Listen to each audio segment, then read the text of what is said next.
कार्य तथा ऊर्जा। भाग 4, ऊर्जा संरक्षण का नियम।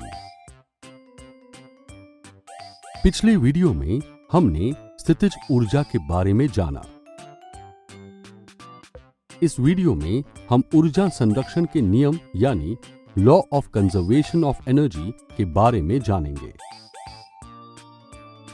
पहले हमने पढ़ा था कि ऊर्जा को एक रूप से दूसरे रूप में परिवर्तित किया जा सकता है, जैसे कि जल चक्र में और प्रकाश संश्लेषण में, या धनुष तीर और एक दौड़ती कार के उदाहरणों में, जिनमें एक रूप से दूसरे रूप में ऊर्जा रूपांतरण करने वाले मानव क्रियाकलाप भी शामिल हैं। लेकिन क्या तुम जानते हो कि ऊर्जा रूपांतरण से पहले और बाद की निकाय की कुल ऊर्जा में क्या परिवर्तन होता है? निकाय की कुल ऊर्जा हमेशा स्थिर रहती है, यहां तक कि एक रूप से दूसरे रूप में ऊर्जा रूपांतरण के बाद भी। इसे ऊर्जा संरक्षण का नियम कहा जाता है। ऊर्जा संरक्षण का नियम बताता है कि ऊर्जा को न तो बनाया जा सकता है और न ही नष्ट किया जा सकता है। इसे केवल एक रूप से दूसरे रूप में परिवर्तित किया जा सकता है। ऊर्जा संरक्षण का नियम सभी स्थितियों और सभी प्रकार के रूपांतरणों में मान्य है। अब ऊर्जा संरक्षण के नियम को समझने के लिए एक आसान सा क्रियाकलाप करते हैं। माना कि एक m द्रव्यमान की गेंद h ऊंचाई से मुक्त पतन से होकर गुजरती है। गिरने के प्रारंभ में गेंद की स्थितिज ऊर्जा mgh के बराबर है और गतिज ऊर्जा 0 के बराबर है। क्या तुम बता सकते हो कि प्रारंभ में गेंद की गतिज ऊर्जा 0 क्यों है? ऐसा इसलिए क्योंकि प्रारंभ में गेंद में कोई वेग नहीं है,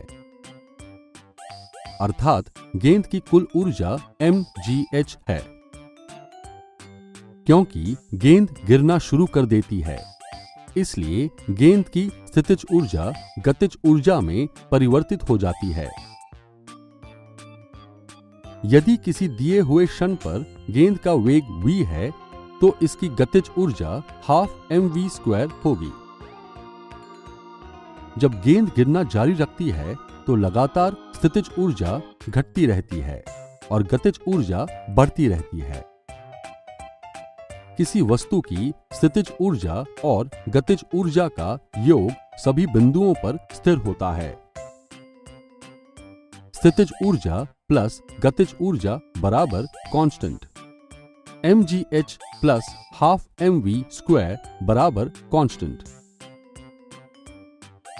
किसी वस्तु की स्थितिज ऊर्जा और गतिज ऊर्जा मिलकर उस वस्तु की यांत्रिकी ऊर्जा का निर्माण करते हैं। जबकि गेंद के मुक्त रूप से गिरते समय स्थितिज ऊर्जा में जितनी कमी होती है, गेंद की गतिज ऊर्जा में उतनी ही वृद्धि होती है। अर्थात गुरुत्वीय स्थितिज ऊर्जा से गतिज ऊर्जा में लगातार रूपांतरण होता रहता है। अब देखते हैं कि किसी वस्तु की कुल ऊर्जा हमेशा स्थिर रहती है या नहीं। किसी वस्तु की दो अलग अलग ऊंचाइयों पर गतिज ऊर्जा, स्थितिज ऊर्जा और कुल यांत्रिकी ऊर्जा ज्ञात करते हैं। माना एक 10 किलोग्राम द्रव्यमान की वस्तु को 5 मीटर की ऊंचाई से गिराया जाता है और गुरुत्वीय बल के कारण त्वरण को 10 मीटर प्रति सेकंड स्क्वायर लिया जाता है। अब वस्तु की स्थितिज ऊर्जा, गतिज ऊर्जा और कुल यांत्रिकी ऊर्जा को ज्ञात करते हैं जब ऊंचाई h बराबर 5 मीटर हो। वस्तु की स्थितिज ऊर्जा EP बराबर mgh बराबर 10 गुना 10 गुना 5 बराबर 500 जूल। वस्तु की गतिज ऊर्जा E के बराबर ½ mv² बराबर ½ गुना 10 गुना 0 बराबर 0 जूल। जैसा कि हमने पढ़ा है, यांत्रिकी ऊर्जा बराबर EP प्लस EK बराबर 500 प्लस 0 बराबर 500 जूल। अब वस्तु की स्थितिज ऊर्जा, गतिज ऊर्जा और कुल यांत्रिकी ऊर्जा को ज्ञात करते हैं। जब वस्तु जमीन पर पहुंच जाती है और इसलिए ऊंचाई h बराबर 0 मीटर हो जाती है। वस्तु की स्थितिज ऊर्जा EP बराबर mgh बराबर 10 गुना 10 गुना 0 बराबर 0 जूल। वस्तु की गतिज ऊर्जा EK बराबर हाफ mv स्क्वायर। हम जानते हैं v square minus u square बराबर 2as। यहाँ u बराबर 0 है, इसलिए v स्क्वायर बराबर 2as बराबर 2 गुना 10 गुना 5 बराबर 100 मीटर स्क्वायर प्रति सेकंड स्क्वायर। EK बराबर हाफ mv स्क्वायर में v का मान रखने पर हमें मिलता है EK बराबर हाफ गुना 10 गुना 100 बराबर 500 जूल। यांत्रिकी ऊर्जा बराबर 0 प्लस 500 बराबर 500 जूल।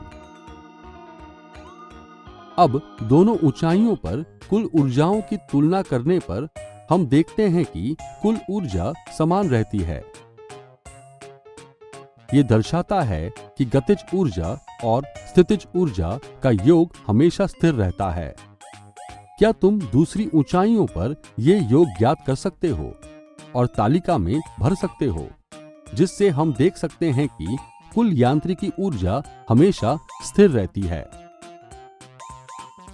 इस वीडियो में हमने ऊर्जा संरक्षण के नियम यानी law of conservation of energy के बारे में जाना। अगले वीडियो में हम शक्ति के बारे में जानेंगे।